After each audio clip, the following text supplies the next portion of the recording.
Bismillahirrahmanirrahim. Assalamualaikum warahmatullahi wabarakatuh. Nahmaduhu wa nusalli ala rasulihil karim, amma ba'd. Qala Allah ta'ala fil Qur'anil karim, a'udzu billahi minasy syaithanir rajim. Bismillahirrahmanirrahim. Kuntum khaira ummatin ukhrijat lin-nas ta'muruna bil ma'ruf wa tanhauna 'anil munkar wa tu'minuna billah. Wa qala Nabi sallallahu alaihi wasallam, man ahya sunnati faqad ahabbani wa man ahabbani kana ma'i bil jannah. Atau kama qala Rasulullah sallallahu alaihi wasallam. Sahabat sekalian, dimanapun kalian berada, kita bersyukur kepada Allah Subhanahu wa taala karena Allah Subhanahu wa taala telah menjadikan kita sebagai umatnya Rasulullah sallallahu alaihi wasallam. Khaira umat yang terbaik, sebaik-baiknya umat, ya. Umat yang Allah Subhanahu wa taala bangga-banggakan di hadapan seluruh nabi. Umat yang Allah taala ceritakan di dalam seluruh kitab, di dalam Taurat, di dalam Zabur, di dalam Injil. Allah ceritakan bagaimana dahsyat dan hebatnya ini umat. Sehingga nabi-nabi berdoa kepada Allah meminta, ya Allah jadikan hamba sebagai umatnya Muhammad sallallahu alaihi wasallam. Coba bayangkan sahabat sekalian, nabi ingin seperti kita. Nabi-nabi ingin menjadi umatnya Rasulullah sallallahu alaihi wasallam. Ya, kita tidak berdoa, tidak meminta, tapi Allah telah muliakan kita. Allah telah pilih kita dan jadikan kita sebagai umatnya Rasulullah sallallahu alaihi wasallam. Khaira umat. Diharamkan surga dimasuki oleh kaum-kaum terdahulu sebelum kita masuk surga. Bayangkan coba. Datangnya belakangan, masuk surganya awal. Dan ini umat, kata Nabi, tak panjang umurnya. Umur umatku 60-70 tahun saja. Ini salah satu tanda kasih sayang Allah kepada kita.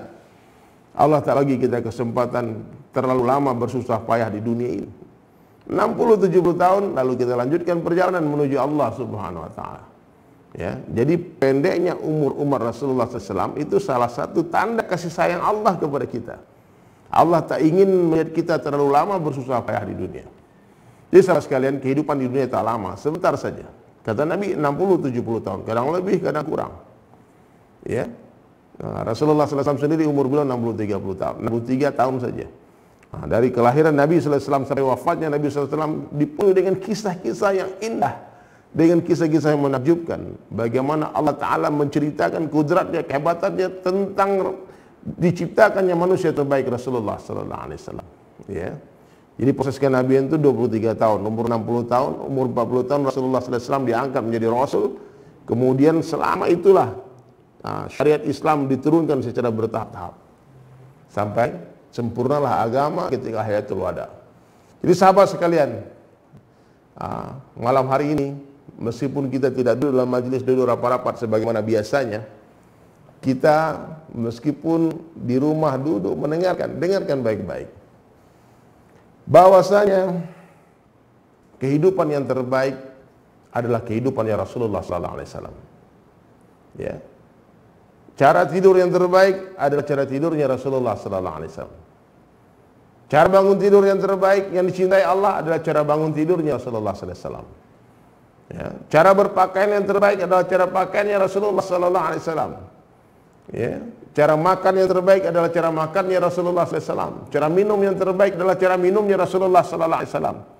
Kehidupan Nabi 24 jam adalah agama, hadirin sekalian. Nabi mengajarkan tata cara kehidupan, bagaimana kita bisa berjaya, sukses dunia akhirat, ikut cara Nabi SAW. Dari bangun tidur Nabi ajarkan kita. Bangun tidur ingat Allah, baca doa, ada doanya. Alhamdulillahilladzi ahyana ba'da ma amatana wa ilayhi nusyur. Bangun tidur malaikat catat pahala. Siapa yang bangun di pagi hari, kata Nabi, dia bangun subuh-subuh, lalu dia pergi ke masjid, sungguh dia telah membawa bendera iman. Siapa yang bangun di pagi hari tak ke masjid, dia pergi ke pasar, dia telah membawa bendera syaitan, dia gagal. Maka sahabat sekalian, hari ini kita dapat arahan daripada guru-guru kita, para ulama, untuk sementara waktu kita sholat di rumah. Nah, kata Ustaz Abdul Somad, kita berpindah dari satu sunnah ke sunnah lainnya. Beliau, para ulama menganggap ini adalah wabah, tapi sebagian ulama menganggap ini bukan wabah, silakan mereka tetap ke masjid. Tapi sekarang kita lihat masjid pada sepi, bahkan sebagian masjid digembok. Tapi ketika masa normal, tidak ada alasan bagi kita untuk sholat di rumah bagi laki-laki. Nabi mencontohkan, mengajarkan subuh di masjid. Nabi memberikan fadilah yang begitu besar kepada orang yang salat di masjid. Raka'atul fajri khairan minad dunya wa ma fiha. 2 rakaat salat sunnah sebelum salat subuh itu kata Nabi lebih baik daripada dunia beserta isinya. Kita kehilangan dompet beserta isinya, kita sedih menangis. Hari ini kehilangan dunia beserta isinya, sahabat sekalian. Maka bangun tidur Nabi ajarkan caranya. Bangun tidur jangan langsung loncat. Duduk dulu sebentar. Tenang dulu. Stabilkan dulu tubuh kita. Berjalan sampai di depan toilet. Di depan toilet ada caranya. Nabi ajarkan bagaimana cara orang masuk toilet. Dalam Islam diatur semua, hadirin sekalian. Ini agama. Orang masuk toilet dengan kaki kiri, dia baca doa, dia keluar dengan kaki kanan, ataupun dia masuk toilet tiba-tiba terjadi gempa, maaf ya, naudzubillah min dzalik, tiba-tiba runtuh bangunan, dia meninggal, dia mati syahid. Dia meninggal dalam menghidupkan sunnah Nabi sallallahu alaihi wasallam. Jadi jangan dipikir agama itu cuma sholat, zakat, puasa, haji, umrah. Masuk toilet itu pun agama. Kalau ikut cara Nabi sallallahu alaihi wasallam. Kita masuk toilet, malaikat catat pahala. Masuk WC dengan baca doa, Allahumma inni a'udzubika minal khubsi wal khaba'is. Alas kaki, pakai tutup kepala, jangan berlama-lama. Banyak adab-adab diajarkan oleh ulama. Jangan baca Quran di WC. Ya, hati-hati nih, mentang-mentang habis Quran, mentang-mentang ahli Quran. Baca WC Quran haram, bukan pada tempatnya. Bersegera. Semua tata cara, bahkan Nabi SAW mengancam, hadirin sekalian, orang yang tak bersih istinjanya di dalam toilet, dia tak bersih bersucinya, taharahnya gak benar, maka orang ini akan diancam dengan siksa kubur. Diancam dengan siksa kubur, ini gak main-main. Ini bukti nyata Islam adalah agama yang mengajarkan kebersihan. Islam adalah agama yang sempurna, agama yang mengajarkan kebersihan. Orang Islam gak boleh jorok.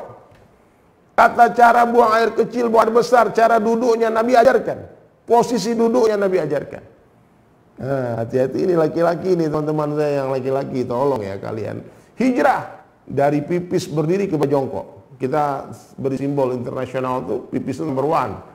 Kalau buang air besar number 2. Jadi kalau orang-orang tuh kalau izin begini 1 berarti itu tanda dia minta izin buang air kecil. Harus paham kalian ya. Kalau 2 berarti buang air besar. Subhanallah. Jadi hadirin sekalian, 1. Bagaimana cara 1 yang betul? Jongkok. Kecuali darurat. Nabi pernah berdiri di tempat tumpukan sampah. Tapi ketika di rumah, ketika Nabi di tempat yang tidak ada halangan, Nabi jongkok. Posisinya pun diajarkan. Ini nggak main-main nih hadirin sekalian. Orang kalau pipisnya berdiri, number 1-nya berdiri, itu hati-hati, cipratannya bisa kena di pakaian kita. Kalau di pakaian kita ada najisnya, bagaimana wudu kita sempurna? Tidak mungkin. Bagaimana sholat kita bisa khusyuk? Maka sahabat sekalian, sebelum kita memperbaiki semua amal kita, perbaiki dulu cara istinja kita. Buang air kecil kita perbaiki dulu. Buang air besar kita. Diatur Nabi seluruh tata caranya. Hati-hati ini. Masuk kaki kiri, keluar kaki kanan. Ini ada doanya, ghufranaka, ampuni ya Allah. Bahkan kalau saya pernah belajar di Hindustan sana, saya lihat di India, di Bangladesh ya, itu orang-orang itu pakai bersuci itu, dia pakai tanah yang dikeraskan, dibulat-bulatkan itu, betul-betul dia hati-hati betul masalahnya di sini. Kadang dia berdiri dulu, dia keluar lagi dari toilet, dia jalan-jalan dulu, kemudian masuk lagi, dia bersih lagi, mendaham lagi, lagi, sampai dia yakin betul. Kadang-kadang kalau kita nggak sempurna tata cara wudhu kita, tata cara buang air kecil kita, wudhu kita nggak sempurna. Bahkan ketika kita ruku sujud nanti keluar lagi dia sedikit. Maka ini hati-hati betul nih, kita harus datang kepada guru-guru kita bertanya bagaimana cara istinja yang betul. Belajar bukan hanya belajar dengan mendengar, tapi belajar dengan mengamalkan langsung. Makmulat, bukan hanya maklumat. Nah, ini sunnah Nabi sallallahu alaihi wasallam ini, hati-hati. Kita harus ada uswah, contoh dari guru-guru kita. Bagaimana cara berwudu, mesti ada sanad dari guru kita. Bagaimana cara berwudu, bukan hanya dengan mencontohkan. Sebagaimana pernah satu ketika orang bertanya kepada Sayyidina Ali, bagaimana cara berwudu yang benar? Sayyidina Ali karamallahu wajhah tidak mengatakan wajahmu dicuci wajahmu, bukan begitu kata beliau. Maka beliau ambil air, kemudian beliau contohkan begini cara berwudu. Ya. Jadi perlu amal dalam agama ini. Nah, kemudian bangun tidur ikut cara Nabi, masuk toilet ikut cara Nabi. Di depan toilet bercermin, ada doa yang Nabi ajarkan. Pakai baju ada doanya, mulai dari sebelah kanan, lepaskan baju dari sebelah kiri. Makanya orang-orang yang betul-betul pencinta Nabi SAW, muhibbin, dia kalau berwudu pun, nah ini saya dengar dari muridnya Habib Umar nih, Masya Allah, itu dia menggulung tangan ya, itu tangan kiri dulu. Ini melepas. Ini ibaratkan melepas. Ya.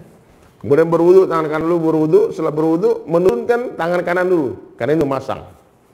Nah, ini memasang. Ini nggak ada di kitab-kitab manapun, nggak ada. Tapi para muhibbin memperhatikan, mereka selalu memulai seluruh kebaikan dari sebelah kanan. Ini hadis Nabi. Mulailah seluruh kebaikan dari sebelah kanan. Ini penting dia. Mulai semua kebaikan dari sebelah kanan. Ya. Salam tangan kanan, berpelukan dari sebelah kanan. Saya pernah memeluk guru saya di Bangladesh. Dia dorong badan saya, dia bilang, Sulaiman, right side, nah hati naik, sunnah nih. Ini bukan sunnah, sebelah kanan kamu berpelukan. Makan, minum, harus tangan kanan. Kecuali tangan kanan ente nggak ada, tangan kiri. Buntung tangan kanannya. Tapi selagi masih ada tangan kanan, tidak ada alasan, saya kidal bang. Tidak, pernah satu ketika seorang sahabat, dia minum tangan kiri, lalu Nabi memberi nasihat, minumlah tangan kanan. Kemudian dia menjawab, ya Rasulullah, aku ini kidal, dari kecil aku minum tangan kiri. Maka Nabi, karena dia berani membantah perkataan Nabi, seketika tangan kiri, tangan kanannya tak bisa bergerak. Lalu dia bertaubat minta maaf kepada Rasulullah SAW. Nabi mengatakan, sungguh tidak ada orang yang minum tangan kiri kecuali orang sombong. Ini hati-hati ini. Ya. Dan minum tangan kiri adalah cara minumnya syaitan. Cara minumnya syaitan. Maka kita jangan ikut-ikut. Minumlah tangan kanan. Tata cara minumnya diajarkan. Kalau panas air jangan ditiup. Ini penting ini. Ini jangan diremehkan nih. Ada air, kita lihat dulu. Jangan langsung diminum. Jangan ada kotoran di dalam. Jangan ada sangga di dalam. Ini Masya Allah nih. Ini hati-hati. Pernah saya dengar cerita ke Tuzari. Dia ada satu orang anak di Amerika sana. Dia bergaul dengan teman dia. Anak orang Islam, Muslim, tapi anaknya yang Muslim ini betul-betul diajarkan ayah ibunya adab-adab sunnah. Kemudian anaknya ini menceritakan kalau kita minum nggak boleh gelap-gelap, harus nyalakan lampu di tempat minum. Kalau kita mau minum, dilihat dulu air minumnya. Kalau panas jangan ditiup, minum tangan kanan, dengan duduk. Diajarkan temannya dia, anak kecil yang non Muslim nih, di sebuah playgroup di Amerika sana. Saya dengar bayan ini di markas. Di Masjid Kebun Jeruk saya dengar. Subhanallah. Kemudian tiba-tiba anaknya orang non muslim tadi, anak-anak kecil, dia pulang ke rumah dia malam-malam, dia minta minum sama ibunya. Ibunya sudah siapkan air di kamar tidurnya itu. Tapi dia tetap mengatakan, ibu nyalakan lampu. Kata ibunya, kamu bisa lihat minumnya. Tidak, aku mau lihat airnya. Ternyata pas dilihat dinyalakan lampu di dalam gelas anaknya tadi ada kelajengking. Lalu ibunya peluk anaknya, dia tanya, why, who teach you? Siapa yang ngajarkan kamu? Dia bilang, my friend, Muslim. Dia bilang, minum harus lihat airnya dulu, nggak boleh langsung diminum. Tiba-tiba besok pagi ibu ikut ke sekolah, ntar anaknya, dia tanya, ditemui orang tua anak yang Muslim tadi, tiba-tiba asbab cara minum itu, Allah beri hidayah. Satu keluarga masuk Islam. Jadi yang main-main hadirin sekalian. Sunnah, dalam sunnah ada kejayaan, dalam sunnah ada kemuliaan, dalam sunnah ada janji Allah, ada kesehatan. Sahabat-sahabat dalam menghidupkan sunnah Nabi sallallahu alaihi wasallam itu dia tak pakai logika. Dia betul-betul apa yang mereka lihat, apa yang mereka dengar, mereka taati, mereka ikuti. Nah, kadang-kadang nggak masuk akal. Seorang sahabat dia berjalan dengan Nabi sallallahu alaihi wasallam, berjalan. Tiba-tiba ada pohon tumbang di sana. Lalu Rasulullah sallallahu alaihi wasallam menundukkan kepala melewati jalan tadi. Kemudian sahabat itu mengikuti dari belakang. Diikuti dari belakang. Subhanallah, ajib. Ya. Kemudian beberapa hari kemudian sahabat ini lewat seorang diri, Nabi sudah tidak bersama dengan dia. Kemudian dia lewat di jalan yang sama, di tempat pohon tumbang tadi, ternyata pohon tadi telah diangkat sama orang, telah dipisahkan, telah dibersihkan dari jalan. Sahabat tadi ingat kemarin Nabi menundukkan kepalanya di tempat ini. Maka sahabat tadi pun dia tundukkan kepalanya meskipun pohon sudah tidak ada. Ajib ya. Tiba-tiba pas dia tundukkan kepala menghidupkan sunnah, satu anak panah melesat di atas kepalanya. Seandainya dia tak hidupkan sunnah kala itu, di kepalanya menancaplah busur panah tadi. Ya, main hadirin sekalian. Dalam sunnah ada kejayaan, dalam sunnah ada keselamatan. Ya, di zaman Sayyidina Umar bin Khattab radhiyallahu anhu ada satu pasukan di kiri, tidak bisa masuk ke kampung itu, berlawan dihalangi oleh orang-orang kafir. Kemudian satu orang utusan bertanya kepada Sayyidina Umar bin Khattab radhiyallahu anhu, dikatakan, apa yang harus kami lakukan? Apa kata Amirul Mukminin Umar bin Khattab? Dikatakan, periksa amalan jamaahmu, sunnah mana yang dia tinggalkan. Oh, ternyata bersiwak. Maka diperintahkan seluruh jamaah pasukan orang Islam bersiwak. Lalu bersiwaklah mereka sambil bersalawat kepada Nabi sallallahu alaihi wasallam, lalu membersihkan mulutnya. Satu orang mata-mata orang kafir melihat dari kejauhan, melihat seluruh orang Islam, pasukan muslimin yang datang bersiwa, Allah tanamkan rasa takut di hati mereka. Kemudian dia lari terbirit-birit mengabarkan kepada kepala kampungnya, cepat kita menyerah kepada mereka. Orang Islam seperti sudah mulai marah. Mereka sedang mengasah-asah gigi mereka. Dia menyerah, angkat tangan, hadirin sekalian. Banyak lagi kisah-kisah yang luar biasa. Bagaimana sahabat menghidupkan sunnah Nabi hati mulia tanpa harus banyak alasan. Sayyidina Ali memegang segelas lesi susu basi. Susu itu, lesi itu senangnya para sahabat. Kemudian dia berdiri depan pintu rumahnya dengan memegang segelas susu tadi. Lalu seorang sahabat bertanya, "Wahai Ali, karamallahu wajhah, apa yang kau lakukan?" Dia katakan, "Aku melihat Rasulullah berdiri di depan pintu rumahnya memegang segelas susu, maka aku pun lakukan hal itu." Jadi nggak ada logika, nggak ada syarat. Hari ini kita terlalu banyak logika. Oh, itu kan dulu, itu kan Nabi. Saya makan sama teman saya pakai tangan. Terus dia bilang apa? Der, pakai sendok lah, pakai garpu, ada sendok, ada pisau, semuanya di sini. Kan? Saya bilang ini sunnah bang, ini sunnah. Dibilang di zaman Nabi nggak ada sendok. Saya bilang bang, antum istighfar banyak-banyak. Itu pedangnya Rasulullah SAW, baju pedangnya Nabi ada sampai sekarang.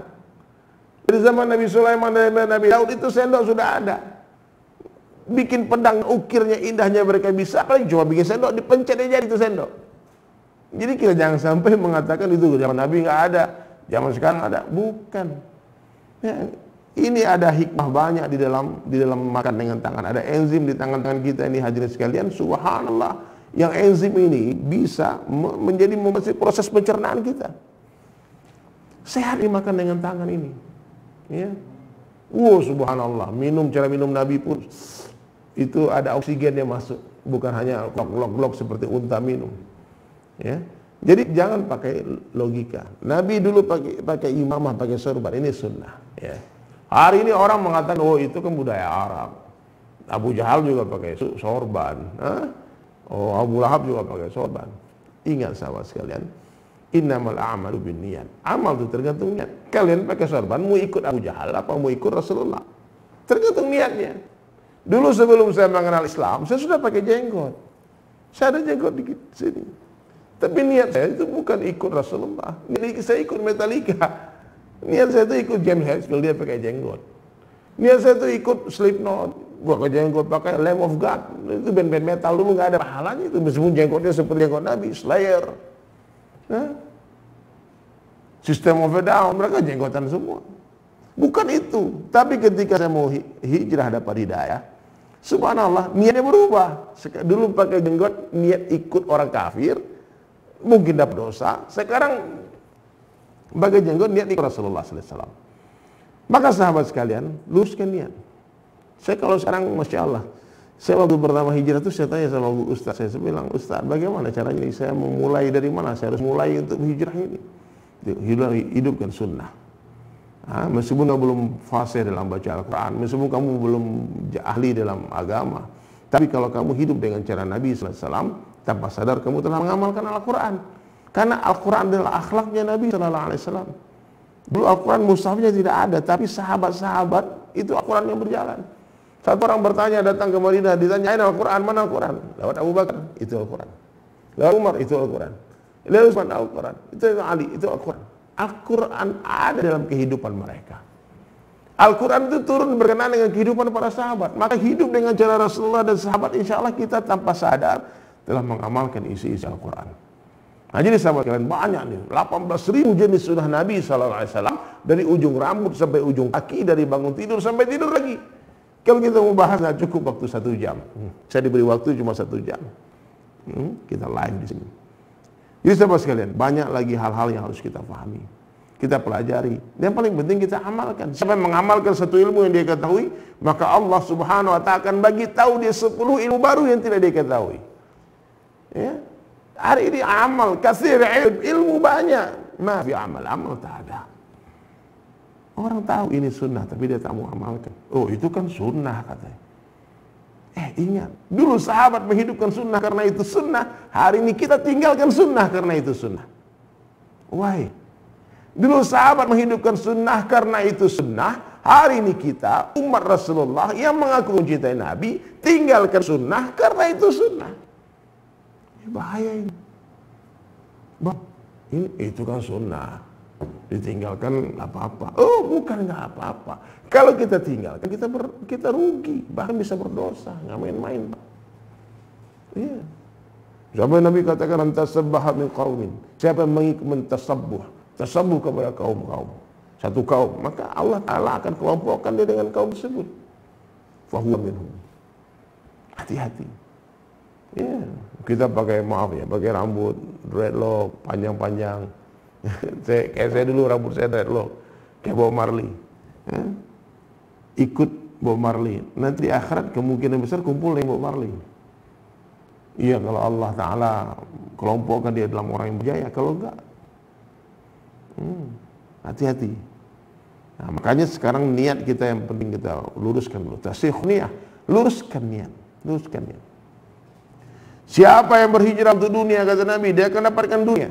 Siapa yang berhijrah untuk wanita yang akan dia nikahi, dia akan dapatkan wanita yang akan dia nikahi. Dan siapa yang hijrah untuk Allah dan Rasulnya, dia akan dapatkan Allah dan Rasulnya. Sahabat sekalian, luruskan niat untuk Allah dan Rasul saja. Ya, dapatkan Allah, kita akan dapatkan segala-galanya. Tapi bila mana kita kehilangan Allah, kita akan kehilangan segala-galanya. Penilaian orang gak penting. Terserah orang mau bilang apa, kamu begini, kamu begitu, kamu so alim, kamu so... Gak penting. Tutup telinga. Kalau kita sudah mulai di jalan Allah, berdakwah, mengajak orang kepada Allah, sunnahnya apa? Azan. Azan sunnahnya menutup telinga. Tutup telinga. Ya. Jadi sahabat sekalian, banyak sunnah-sunnah Nabi SAW. Banyak. Terlalu banyak. Ya. Amalkan semampunya, bukan semaunya. Amalkan semampunya, bukan semaunya. Ya. Hari ini kita mampu, kita tidak mau. Ya. Dari hal-hal yang paling sederhana, paling kecil kita amalkan. Nabi itu suka nih bersih-bersih, pakai wangi-wangian, pakailah parfum. Kalau kalian kemana, pakailah wangi-wangian. Ya. Jaga wudhu, itu amalan Sayyidina Bilal bin Rabah radhiyallahu anhu. Sebab amal itu Nabi dengar tapak kaki di surga. Nah, maka teman-teman yang mendengarkan kelima tausiah online ini, subhanallah. Nah, jangan lupa kalian dulu subscribe ya di channel YouTube-nya MRBJ TV. Ya. Karena setiap minggu akan ada kajian bergantian daripada guru-guru yang lain. Ya. Kita mulai jaga wudhu. Batal wudhu, wudhu lagi. Batal wudhu, wudhu lagi. Batal wudhu, wudhu lagi. Bukan hanya mau sholat, mau tidur wudhu. Semua wudhu. Ya. Kita dalam keadaan suci. Ya. Subhanallah hadirin sekali. Sunnah Nabi banyak. Sirah. Kehidupan Nabi 24 jam. Ujung rambut dari bangun tidur sampai tidur lagi. Surah, penampilan Nabi dari ujung rambut sampai ujung kaki. Sirah. Ini yang dahsyat. Fikir Nabi. Sering kita belajar daripada guru-guru kita bagaimana sifat sholat Nabi, cara sholat Nabi. Oh, banyak hafal kita sudah. Bagaimana cara haji Nabi, cara umrah Nabi, cara zakat Nabi. Ya. Tapi jarang orang membahas apa yang Nabi buat dari subuh sampai zuhur. Apa yang Nabi lakukan dari zuhur sampai asar. Apa yang Nabi lakukan dari asar sampai maghrib. Apa yang Nabi lakukan dari maghrib sampai isya. Dan isya sampai subuh lagi. Kalau sholat waktunya 5 waktu itu, tak panjang juga waktunya. Kalau haji sekali seumur hidup. Tapi hari ini kita bahas. Sampai orang mau daftar haji sekarang berangkat 15 tahun lagi. Semua tahu fadilah haji. Puasa sebulan dalam bulan Ramadan. Tapi hari ini dibahas bagaimana puasa. Tapi apa yang Nabi lakukan 24 jam jarang dibahas. Nabi apa yang Nabi fikirkan? Pernah satu ketika Nabi SAW berjumpa dengan sepupu beliau, Abdullah bin Abbas radhiyallahu anhu. Anaknya paman Nabi, ini sepupu Nabi, Abdullah. Dan Nabi bertanya, kalau Nabi bertemu sahabat, Nabi selalu bertanya tentang masalah iman. Lalu Nabi tanyakan, hai Abdullah, apa yang sedang kau fikirkan, saudaraku? Ya. Lalu Sayyidina Abdullah bin Abbas radhiyallahu anhu mengatakan, ya Rasulullah, aku sedang memikirkan tentang kebesaran Allah. Nabi tersenyum. Kata Nabi, Abdullah, sungguh fikirmu ini lebih baik daripada 1 tahun ibadah. Ajib, ya? Ini fikirnya. Nabi bertanya tentang fikir. Lalu Rasulullah SAW berjumpa dengan Sayyidina Abu Bakar As-Siddiq radhiyallahu anhu. Subhanallah. Lalu Rasulullah pun bertanya, wahai Abu Bakar sahabatku, apa yang kau fikirkan? Apa yang kau fikirkan? Maka Sayyidina Abu Bakar menjawab, ya Rasulullah, aku sedang memikirkan tentang umatmu. Bagaimana umatmu selamat dari azab Allah, semua masuk ke dalam surganya Allah. Nabi tersenyum. Katakan, Abu Bakar, dengar, Sungguh fikirmu ini lebih baik daripada 60-70 tahun ibadah. Ini fikir besar, fikir umat. Ummati, ummati, ummati, umatku. Syahidina Fatimah Zahra radhiyallahu anha, apa kata beliau? Ayahku seringkali keluar rumah pagi hari dengan pakaian gamis, baju jubah putih bersih, dan pulang sore hari dengan baju penuh dengan kotoran unta, penuh dengan darah, penuh dengan debu. Apa yang Nabi lakukan hadirin sekalian? Apa yang Nabi buat? Dakwah. Oh, inilah sunnah. Sunnah terbesarnya Nabi SAW. Sunnah dakwah. 23 tahun proses kenabian, 13 tahun di Makkah, 10 tahun di Madinah. Nabi meyakinkan seluruh sahabat, kalau kerjaku, kerja kalian. Di surat Yusuf, Allah Subhanahu wa taala menghibur Nabi sallallahu alaihi wasallam, "Qul hadhihi sabili ad'u ila Allah." Katakanlah wahai Muhammad kepada seluruh umatmu, inilah jalanku, ad'u ila Allah, ajak manusia kepada Allah, ala rasulullah, dengan basirah, dengan hujjah yang nyata, dengan Al-Quran dan Sunnah, ana wa man taba'ani, ini kerjaku dan kerja seluruh pengikutku. Nggak main-main. Di surat Ali Imran ayat 110 Allah tegaskan lagi, lebih tegas lagi, lebih jelas lagi. Kuntum khaira ummatin ukhrijat linnas. Kalian laki-laki dan wanita, siapapun termasuk kita, apapun profesi kita, khaira ummat. Kuntum khaira ummatin ukhrijat linnas. Kalian adalah umat yang terbaik yang dikeluarkan untuk seluruh manusia. Dengar baik-baik. Allah mengatakan kita sebagai khaira ummat. Umat sebaik-baiknya umat, the best of umat. Umat yang terbaik, ukhrijat linnas, yang dikeluarkan untuk seluruh manusia. Itu apa kita dikeluarkan? Ta'muruna bil ma'ruf wa tanhauna 'anil munkar wa tu'minuna billah. Faham? Ini bisa dipahami. Ada kipas angin. Ada kipas angin. Namanya kipas angin. Letaknya di atas. Tugasnya apa? Bergerak memberikan angin, memberi manfaat untuk manusia. Itu tugasnya kipas angin. Bila mana kipas angin tadi sudah tidak mau lagi bergerak, tidak lagi memberikan manfaat bagi manusia, tak keluarkan lagi angin, maka terpaksa dia akan diturunkan dari posisinya di atas. Dan dia akan dibuang, dihinakan. Diganti dengan kipas yang baru. Kita punya sapi perahan. Kita dari Australia. Perah susunya, keluar susunya, banyak, disayang, dimandiin, kasih makan. Tapi pada suatu hari nanti, sapi ini tak lagi mengeluarkan susu. Dipencet tidak keluar, ditekan tidak keluar susunya. Maka tidak ada pilihan lain, sapi ini harus dibawa ke rumah potong, dijagal, disembelih. Ini umat juga begitu, hadirin sekalian. Namanya khaira umat, umat yang terbaik. Letaknya mulia, sebaik-baiknya umat, di atas. Ukhrijat linnas, di tengah-tengah masyarakat letaknya. Apa tugasnya umat? Bergerak, amar ma'ruf nahi munkar. Bila umat ini sudah tak lagi bergerak, memberi manfaat bagi umat, tak mau lagi amar ma'ruf nahi munkar, maka umat ini akan dijatuhkan dari kemuliaan, kemudian dihinakan sehina-hinanya. Coba lihat hari ini, bagaimana Allah telah menghinakan umat Islam. Disembelih, dipotong di mana-mana. Kita banyak tak ada kekuatan. Kita lihat, di Suriah umat Islam dibunuh. Di Palestina ditembak hari-hari. Di Afrika dibantai. Di Cina komunis memenjarakan orang-orang Uighur.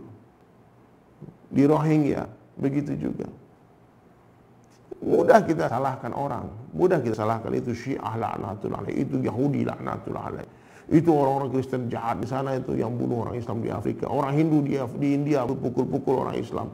Kayak binatang, jahat mereka. Orang Buddha di Rohingya, bisa kita salahkan semua. Komunis di Cina. Tapi bila mana Allah hantarkan virus, siapa harus kita salahkan? Bila mana Allah Ta'ala hantarkan tsunami untuk bantai orang Islam, gempa bumi, likuifaksi, angin topan, puting beliung, macam-macam masalah datang.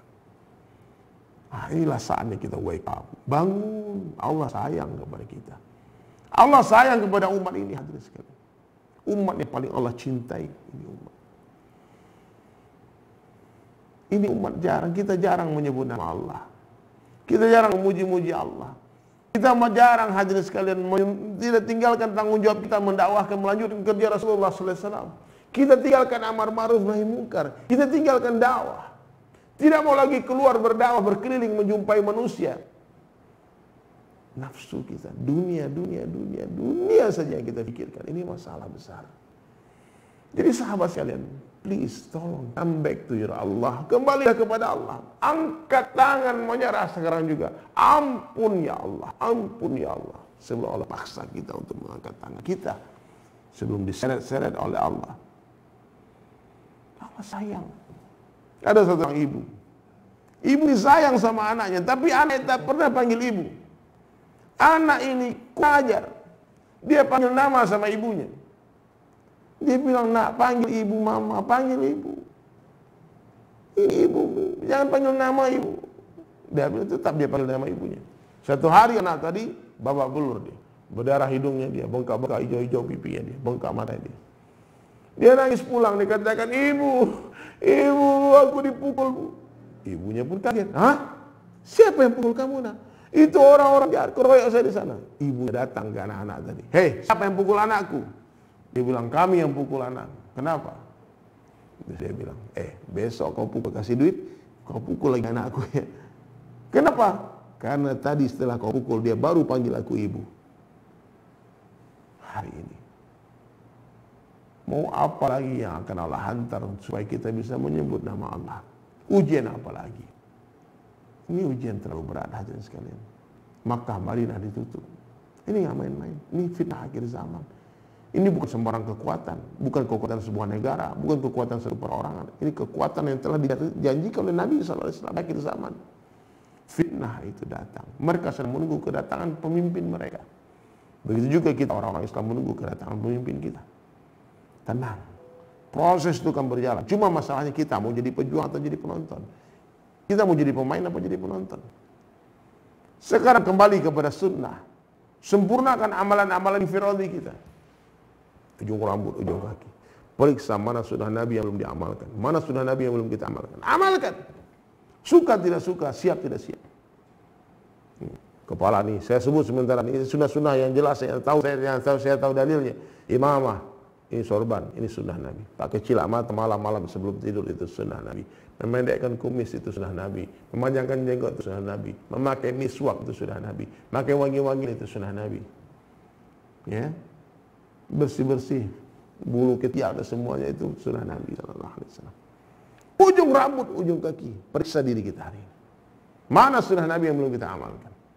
Bangun tidur, bagaimana sunnah Nabi? Sampai tidur lagi. Ya, banyak sunnah Rasulullah SAW. Maka sahabat sekalian, 24 jam kita hidupkan sunnah Nabi. 24 jam tidur. Kita tidur 8 jam setiap hari. Kalau kita tidur dengan cara Rasulullah SAW, kita tidur dengan cara Nabi. 8 jam kali 20 tahun kita tidur. Kalau 60 tahun umur kita sepertiga hidup kita, berarti 20 tahun tidur toh. 8 jam kali 20 tahun. Coba bayangkan. Berapa lama kita tidur di dunia ini? 20 tahun kita tidur sekali seperti hidup. Kali 60 tahun. Subhanallah, 20 tahun kita tidur di dunia. Tapi kalau kita tidur gak ikut cara Nabi, 20 tahun wasting your time. Waktu kita sia-sia hadirin sekalian. Maka sekarang perbaiki cara tidur kita, perbaiki cara hidup kita, cara masuk toilet kita. Imaniat kita, ibadat kita, muamalat kita, cara bisnis kita, dagang kita, ingat. Udahlah, berhentilah dari tipu-tipu, dari riba, semuanya udah. Ya, jual beli itu bukan untung rugi, tapi surga dan neraka. Nabi berdagang, tidak pernah Nabi lupa menceritakan aib-aib barangnya. Jangan lupa menceritakan kekurangan-kekurangan barang kita. Ini sunnah Nabi Sallallahu Alaihi Wasallam. Sunnah Nabi. Nabi kalau berdagang, ini kekurangannya begini, ini jahitannya miring di sini. Kalau kita menyembunyikan aib produk kita, laku barang kita, tipu. Tak termasuk umatku, kata Nabi, orang yang suka menipu. Coba bayangkan, tak termasuk umatku, orang yang suka menipu. Ya sahabat sekalian, please come back to sunnah, kembali kepada sunnah Nabi Sallallahu Alaihi Wasallam semampunya. Dan apa sunnah yang paling hebat, yang paling dahsyat setelah salat? Mengajak orang kepada Allah, dakwah illallah. Ini harus kita buat. Nabi datang dari rumah ke rumah, dari pintu ke pintu, Seandainya telapak kaki Rasulullah sallallahu alaihi wasallam diberikan tinta berwarna merah, niscaya seluruh tanah Makkah dan Madinah telah penuh dengan bekas-bekas langkah kaki Nabi sallallahu alaihi wasallam. Semua Nabi datangi, orang kaya Nabi datangi, orang miskin Nabi datangi, orang sehat Nabi datangi, orang sakit Nabi datangi, raja-raja Nabi datangi, orang besar Nabi datangi, orang buta Nabi datangi, orang pincang Nabi datangi, orang hamba sahaya, budak, senabilan, Nabi datangi. Semua Nabi datangi. No interest. Tanpa ada kepentingan apa-apa. Nabi datang semata-mata karena sayang kepada umat. Nabi datang semata-mata karena rasa cinta yang begitu besar kepada umatnya. Nabi bukan orang yang egois. Setelah Nabi SAW berjumpa dengan Allah di Sidratul Muntaha, apa yang Nabi minta? Turun ke bumi. Bayangkan tuh. Setelah Nabi mencium wangi surga dengan penciuman indera beliau, Nabi ingin kembali ke dunia. Nabi ingin mengajak umat itu selamat sampai ke dalam surga. Bayangkan Nabi SAW. Nabi mujahadah harus berhadapan dengan para pendusta, berhadapan dengan para pendosa, dengan orang-orang jahil di Makkah, Madinah waktu itu. Subhanallah. Tapi Nabi SAW punya fikir yang sangat hebat, fikir sangat besar. Ya Rabbi, ummati, ummati. Kalau Nabi SAW tertidur, Nabi kalau tidur posisinya ya, kepala Nabi miring menghadap kiblat. Ini posisi kubur mayat di kuburan, di posisi Nabi. Kalau kiblatnya ke sana, berarti kepala kita ke sini, miring. Setiap kali Nabi bangun tidur, selalu saja ada tetesan air mata di telapak tangan Nabi. Nabi menangisi umatnya. Ya Rabbi, ummati, ummati, ummati. Padahal Nabi SAW satu kali tersenyum. Sayyidina Aisyah binti Abu Bakar radhiyallahu anhu, istri tersayangnya Nabi SAW, ya Humairah, bertanya, ya Rasulullah, kenapa kau tersenyum?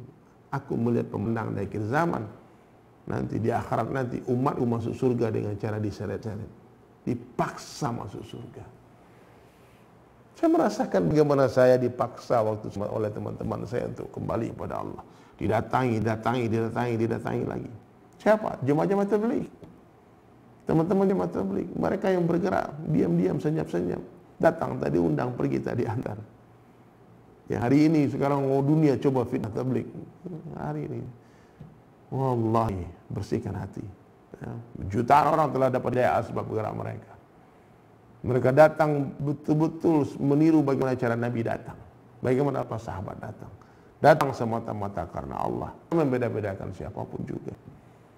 Beliau tak menceritakan tentang diri beliau. Mereka tidak menceritakan dari mana mereka. Dia cerita dari masjid. Ya.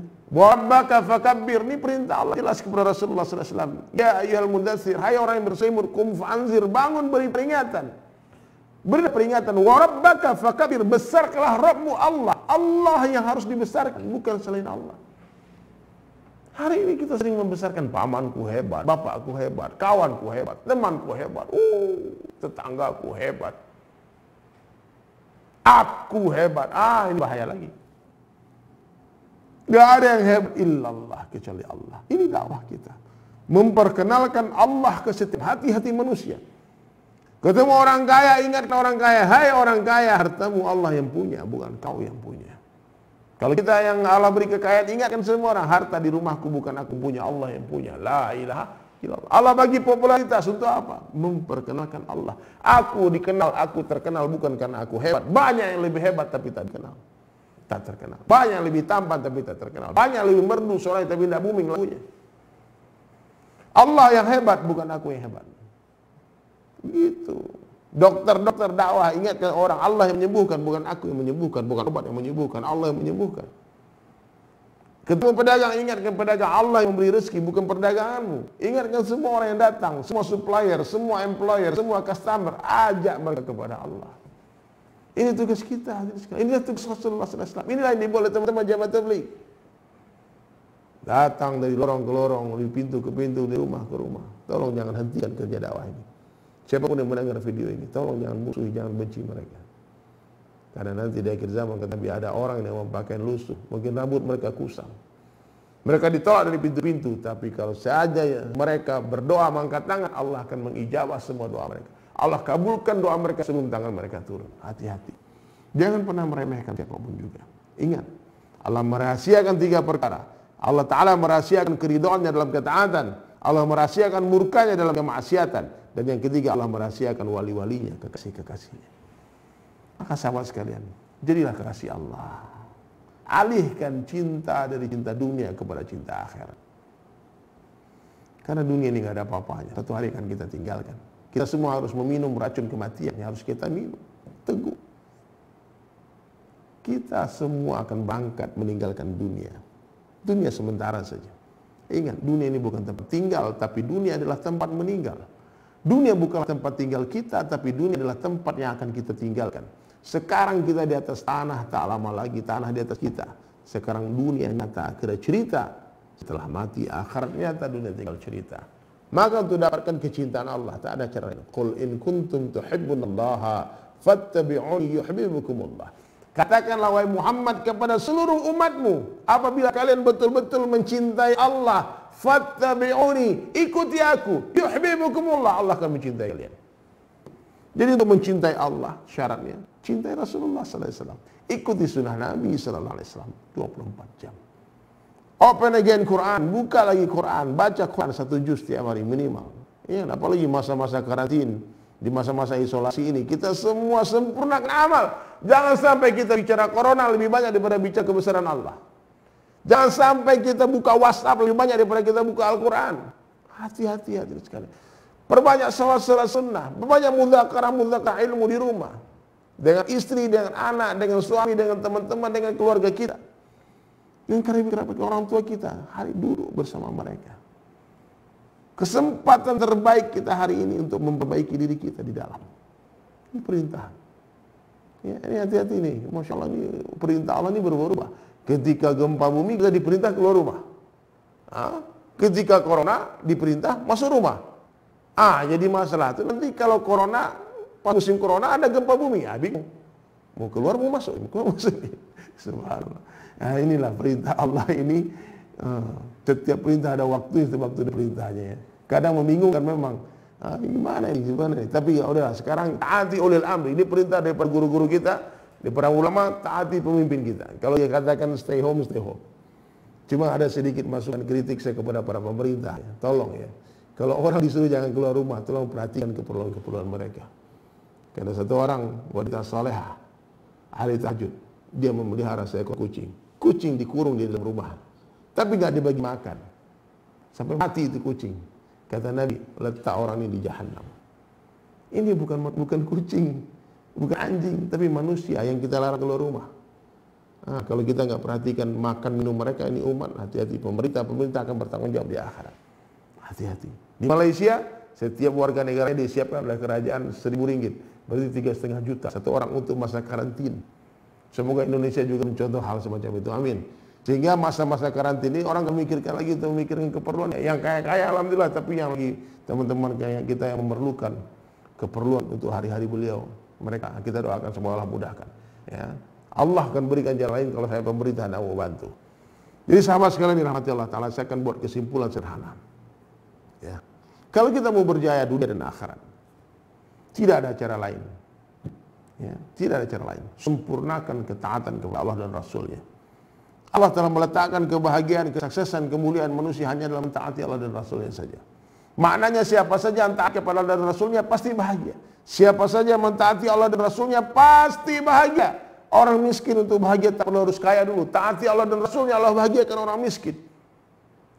Orang biasa untuk mulia tak perlu harus jadi raja dulu. Taati Allah dan Rasulnya, Allah akan muliakan kalian. Allah kuasa memuliakan orang biasa tanpa jadikan dia raja. Allah kuasa menghinakan raja-raja tanpa mengambil kerajaannya. La ilaha illallah. Allah kuasa membahagiakan orang miskin tanpa memberi dia harta. Allah pun kuasa menyusahkan orang kaya tanpa mengambil hartanya. La ilaha illallah. Jadi sahabat sekalian, tolong sempurnakan ketaatan kepada Allah dan Rasulnya. Ya. Yang kedua, perbaiki sholat. Sholat diperbaiki kekhusyukannya, bacaannya diperbaiki. Pahami maknanya, artinya. Nah, dari wudunya semua gerakannya kita perbaiki. Kemudian yang ketiga, ilmu ditambah. Tuntut ilmu. Baca ta'lim hari-hari. Baca hadis hari-hari. Baca Quran hari-hari. Karena saudara gudangnya ilmu, Al-Quran dan hadis. Dulu sahabat, dulu para tabi'in belajar satu ayat Al-Quran, dia berjalan ribuan kilo. Hari ini semua ada di depan mata kita. Ada dalam gadget kita, ada dalam laptop kita. Ada di library pustaka kita. Cintai ulama, muliakan ulama. Dan yang paling penting hadis akhlak kita diperbaiki. Jangan sombong. Orang sombong diharamkan mencium bau surga. Ya. Kemudian ikhlas. Dan yang terakhir, apa yang harus kita buat hadirin sekalian? Dunia tak lama. Buat persiapan. Buat persiapan. Apa persiapan yang harus kita buat? Apa? Kirimkan benda-benda terbaik kita ke akhirat. Karena kampung halaman kita bukan di dunia, bukan di Jawa, bukan di Padang. Hakikat kampung halaman kita semua adalah di surga. Karena nenek moyang kita Adam dan Hawa berasal dari surga. Maka kalau mau pulang kampung, kita harus pulang kampung ke surga. Ya. Di surga sekarang istana kita sedang dibangun, perlu biaya. Ya, kirim. Jangan sampai kita sibuk membangun di dunia, kita lupa pembangunan di akhirat. Pernah satu ketika hadirin sekalian, Sayyidina Malik bin Dinar rahmatullah alaih, seorang wali Allah, dia berjalan dengan seorang sahabatnya, Ja'far bin Sulaiman rahmatullah alaih. Dia berjalan, tiba-tiba dia melihat satu orang anak muda tampan sedang memberikan instruksi kepada tukang-tukang bangunan, bangun. Maka didatangi. Ternyata pemuda itu sedang membangun sebuah bangunan yang sangat indah. Dia tanya anak muda, berapa biaya yang kau perlukan untuk membangun istana ini? Dia katakan 100.000 dirham. Dia katakan, maukah kau memberikan 100.000 dirham itu kepadaku? Dan aku menjanjikan kamu istana yang ribuan kali lebih indah daripada ini. Yang terbuat, diceritakan tentang istana di surga, yang terbuat dari emas, berlapiskan perak, semua dari yakut, semua tanah dari zafaron, bertaburkan intan berlian di depannya semua. Diceritakan oleh Sayyidina Malik bin Dinar ciri-ciri istana surga. Lalu pemuda tampan tadi mengatakan, beri aku waktu 1 malam, besok datang lagi sini. Maka malam harinya Malik bin Dinar berdoa kepada Allah, ya Allah beri daya pemuda tadi, jangan sampai dia tenggelam dalam membangun kehancuran dari kehancuran. Membangun istana megah di dunia yang akan dia tinggalkan. Jangan lalaikan diri dari perkara sia-sia. Maka pagi hari mereka berdua datang lagi menemui pemuda tampan tadi, anak muda tadi. Dia sambut depan rumah, dia katakan, ya Syekh, aku menerima tawaranmu. Ini 100.000 dirham akan berikan kepadamu. Tapi tolong bikinkan surat perjanjiannya. Maka diberikan selembar kertas, ditulis, saya Malik bin Dinar menjanjikan kepada si Fulan bin Fulan sebuah istana di surga dengan bentuk begini ceritanya. Oke, tanda tangan. Maka anak muda tadi pun pergi. Malik bin Dinar pun membagi-bagi uang 100.000 dirham ini kepada orang miskin tanpa menyisakan satu keping uang pun untuk makan dia malam itu. Dibagikan. Subhanallah hadirin sekalian. Beberapa hari kemudian, ketika dia sedang munajat dalam mihrabnya, Malik bin Dinar ternyata di atas sajadahnya ada selembar kertas. Kertas yang dia tulis kepada para anak muda tadi, dan di belakangnya ada tulisannya, Allah subhanahu wa ta'ala telah membebaskan Malik bin Dinar dari janjinya. Sekarang pemuda itu telah mendapatkan apa yang kau janjikan. Dia kaget hadirin, lalu dia berlari pergi ke rumah pemuda tadi. Ternyata ada tanda-tanda kematian. Kalau di sini ada bendera kuning lah depan rumah. Oh, bendera kuning nih kematian. Ternyata orang menangis di sana, terisak-isak. Ternyata ada apa? Ternyata semalam pemuda tadi meninggal dunia. Kemudian ditanya, mana dia? Sudah dikuburkan. Siapa yang memandikannya? Satu orang datang memandikan. Apa wasiat dia sebelum tidur? Sebelum dia meninggal, dikatakan sebelum dia meninggal, dia mewasiatkan untuk memberikan sebuah kertas, secari kertas kepada aku. Tolong letakkan di dalam kain kafannya kertas itu. Maka Malik bin Dinar mengatakan, apa kertas ini? Iya, betul. Wallahi ini kertas yang kemarin aku letakkan di dalam kain kafannya. Kenapa ada di tanganmu? Begini ceritanya. Semua takjub. Tiba-tiba satu orang kaya berteriak, ya Malik bin Dinar, maukah engkau berikan 200.000 dirham? Kemudian berikan aku janji yang sama dengan pemuda tadi. Dikatakan tidak bisa lagi. Karena iman itu bil ghaib. Iman itu tidak melihat. Kalau sudah melihat bukti berarti bukan iman lagi. Jadi sahabat sekalian, waktu sudah berlalu. 1 jam kita buat ta'lim kajian online ini. Apa yang saya sampaikan? Ambil yang baik, buang yang buruk. Sekurus-kurusnya ikan, pasti dagingnya. Segemuk-gemuknya ikan, pasti ada tulangnya. Ambil dagingnya, buang tulangnya. Ambil yang baik, buang yang buruk. Ambil yang jernih, buang yang keruh. Saya dari Sulaiman minta maaf. Jangan lupa kalian like, comment, and subscribe channel YouTube MRBJ TV. Oke? Dan share, bagikan teman-teman yang lain.